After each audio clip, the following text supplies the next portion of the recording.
নারী এশিয়া কাপের আগে নিজেদের সর্বোচ্চ প্রস্তুতি সেরেছে বাংলাদেশ নারী দল।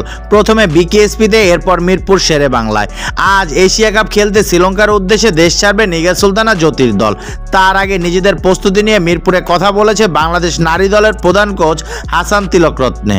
এশিয়া কাপের আগে সবশেষ 2 সিরিজ ভালো খেলতে না পারা প্রসঙ্গে হাসান বলেন, আমাদের প্রথমে মেনে নিতে হবে আমরা সম্প্রতি ভালো ক্রিকেট খেলিনি, তবে আমার সে আত্মবিশ্বাস আছে যে তাদের মধ্যে ভালো করার দক্ষতা ও সামর্থ্য আছে। সাম্প্রতি সিরিজগুলো ভালো খেলতে না পারার কারণও ব্যাখ্যা করেছে হাসান। জ্যোতিদের এই শ্রীলঙ্কান কোচ জানান, আমি মনে করি এটা ব্যর্থতার ভয়।